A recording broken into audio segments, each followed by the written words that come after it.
At 7:42 a.m., 3 HOA board members marched down the marina dock in matching windbreakers that said compliance, dragging orange bolt cutters like trophy fish. A contractor revved a sawzall over my floating tiny homes while Beverly Haskins, HOA president, hollered with a shrill voice, "Disassemble the illegal flotilla." A gull swooped down and stole her visor right off her head. I stood on my deck with a mug that read Doctor of Philosophy, the D spelled wrong on purpose. The saw kissed a mooring line, metal teeth gleaming in the morning sun, then blue lights streaked across the water. The sheriff's marine unit idled up, engine purring low, and the deputy cupped his hands and shouted the line that lives rent-free in every HOA fever dream. "Not here." I'm Lucas Pryor, introvert with a kayak habit and a talent for repairing vintage outboards. I inherited a slip and a sliver lot house on Cypress Marina in Heron Bay, a planned coastal lifestyle community where the newsletter uses salt-kissed as a legal term.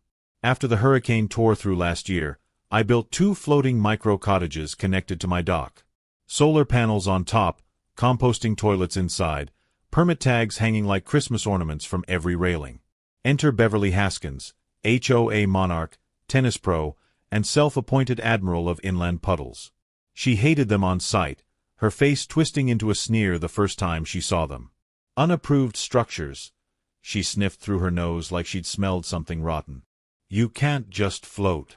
She had this habit of photographing everything with a telephoto lens from her kayak, paddling by at all hours like some kind of nautical paparazzi. The paper torpedoes began arriving daily. First came a violation for nautical clutter, which turned out to be a life ring hanging on my dock. Then came one for an unsightly marine mail receptacle, which was actually a pelican-shaped mailbox that all the neighborhood children absolutely adored. My personal favorite was the citation for improper flag etiquette because I flew the burgee of the Coastal Commission next to the U.S. flag, which is completely legal by the way. Beverly staged what she called walkthroughs, but were really just opportunities to peer into my windows with binoculars from the public pier. She'd stand there for hours, taking notes in a little pink notebook, muttering to herself loud enough for everyone to hear. She even hired a drone operator to film my cottages from above, claiming she needed documentation for structural assessments. The footage ended up on the HOA Facebook page with captions like, "Eyesore alert," and "Property value killer." She posted a rule draft on Nextdoor titled "Stop the Shanty Town," complete with photos she'd taken of my cottages from every unflattering angle possible. The threats escalated quickly after that. "Special assessment for dock removal," she announced to the next meeting, her voice dripping with satisfaction. She taped orange condemnation stickers to my cottage portholes at 3 a.m., the sound of her heels clicking on the dock waking me from a dead sleep. She trespassed multiple times to mark cut points with pink spray paint, drawing little X marks where she wanted things demolished. Then came the heroic email she forwarded to the entire neighborhood with the subject line in all caps. "We reclaim the vista from opportunistic water squatters." My phone started ringing off the hook. Neighbors whispered warnings like they were sharing state secrets. "Hey man, she's out there measuring your water with a tape measure." "I'm not kidding." Another neighbor texted me a photo of Beverly trying to serve fake invoices to my mailbox for unauthorized marine occupation fees that she'd made up on her home computer. Beverly's harassment campaign went into overdrive when she discovered I was renting one cottage on Airbnb to visiting marine biologists. She filed complaints with the health department claiming unsanitary conditions, with the fire marshal about non-existent fire hazards, and with Fish and Wildlife saying I was disturbing nesting birds that didn't even exist in our area. She created a PowerPoint presentation titled "The Marina Menace," and showed it at 3 consecutive HOA meetings, each time adding more dramatic transitions and ominous music she'd downloaded from the internet.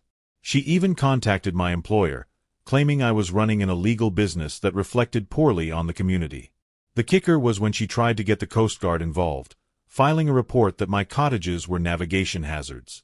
The Coast Guard officer who came out took one look at my permits and told Beverly to stop wasting federal resources. Beverly decided to activate what she called emergency authority, a power she'd apparently granted herself in her own mind. She arrived at dawn with 3 contractors in tow, their trucks blocking the marina parking lot. She cited nuisance regulations and claimed my cottages caused boat traffic impairment, waving a stack of papers she'd printed from the internet. She'd also filed a complaint with County Code, attaching a jurisdiction map she made in Canva with clip art dolphins swimming around the borders. The contractors looked uncomfortable, shifting their weight from foot to foot as Beverly barked orders like a general preparing for battle. "Start with the solar panels," she commanded with authority she didn't possess. "Then the railings. Document everything for the insurance claim." One contractor whispered to another that this didn't seem legal, but Beverly silenced him with a glare that could freeze salt water. The problem with her master plan was significant. My dock sits on state sovereign submerged lands leased to me under a riparian lease that predates the HOA by 20 years. The structures were permitted by the State Coastal Commission, inspected twice by Harbor Safety, and blessed by the Army Corps of Engineers because the creek connects to a navigable waterway under federal jurisdiction. I had every document laminated and posted on a bulletin board right at the dock entrance, but Beverly either couldn't read or chose not to. She'd been secretly meeting with a developer friend who wanted to buy my property for a marina expansion project, and I later discovered she'd been promised a finder's fee of $20,000 if she could force me out. When the contractor touched my mooring cleat, sparks flying as metal met metal, the sheriff's boat came bow on at full throttle. The wake rocked Beverly so hard she had to grab a piling for support, her perfectly styled hair whipping in the wind like angry snakes. The deputy looked at Beverly's rulebook, flipping through the pages with an expression of barely contained amusement, then pointed at the waterline with one finger. "Ma'am," he said in a tone that suggested he'd dealt with people like her before, "the HOA controls upland common areas. This here is state jurisdiction. Not here." Beverly tried to argue, waving her Canva map frantically, but the deputy just shook his head slowly. "Ma'am, clip art dolphins don't establish legal boundaries." Cue Hannah Clegg, my attorney, a recurring storm system in power suits who lived for moments like this. She set up a folding table right there on the dock with a binder labeled water rights and receipts in bold letters. Inside that binder was everything. The lease agreement dating back to 1998. The Corps permit with its official seal. Coastal Commission approvals with every signature and stamp. Harbor Master letters praising my environmental consciousness. And the crown jewel, photos of Beverly prying at my cleats with a crowbar at 2 in the morning like she was trying to open a giant oyster. There were also screenshots of her Facebook posts where she'd admitted to planning the demolition for weeks, even discussing which contractor would give her the best kickback. Hannah spread the documents out like a card dealer showing a royal flush. "Mrs. Haskins," she said with professional sweetness that could rot teeth, "you've documented your own crimes beautifully." The harbor master arrived 10 minutes later in his official vessel, slapped bright yellow cease and desist tags on Beverly's bolt cutters, and cited the HOA for interfering with navigation and tampering with permitted structures, both serious violations. He took photos of everything, including Beverly's spray-painted X marks, which he explained constituted vandalism of federal maritime infrastructure. The contractors suddenly remembered pressing emergencies elsewhere and vaporized into the morning mist, their trucks peeling out of the parking lot so fast they left rubber on the asphalt. Beverly, still clutching her Canva map with those ridiculous dolphins, sputtered with indignation. "But the view corridor. Property values. This is about maintaining standards." The deputy didn't even look up from his notepad. "Views aren't deeds, ma'am. And harassment is a crime." He then informed her that filing false reports to federal agencies was a prosecutable offense that could result in up to 5 years in prison. The emergency HOA meeting in the rec hall was standing room only. Folding chairs squeaked under the weight of angry residents, lemon bars sat untouched on the refreshment table, and a projector made everyone's pores look litigious under the harsh fluorescent lights.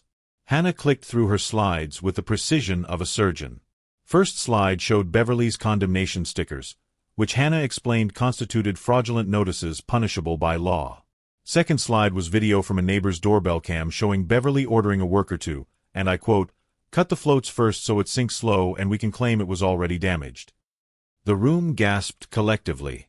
Third slide revealed bank statements showing HOA dock remediation funds mysteriously routed to Beverly's brother's company, Marine Aesthetics LLC, which had been incorporated just 2 weeks before she started her campaign against me.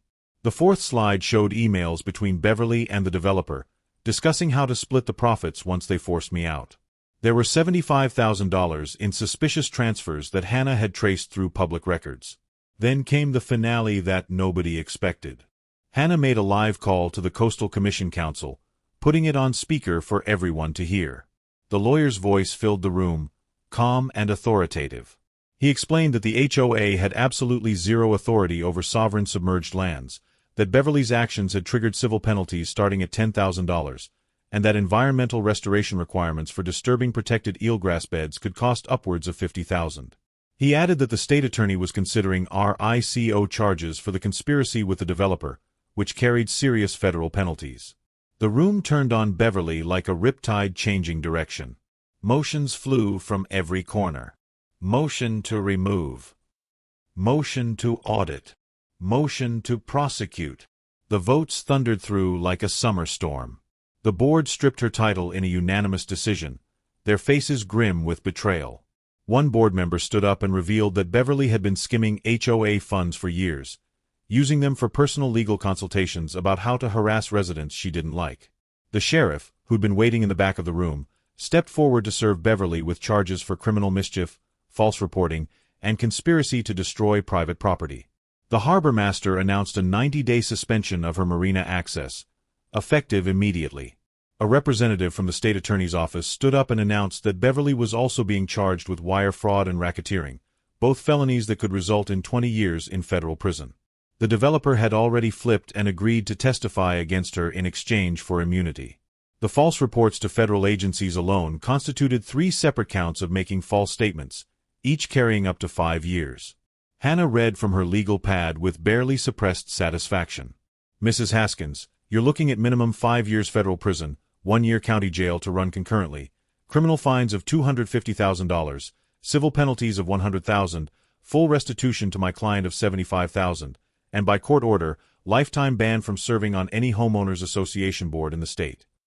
Beverly's knees buckled completely, and she collapsed into a folding chair, her face white as boat canvas, whispering over and over, "This can't be happening, this can't be happening," as the sheriff placed her in handcuffs.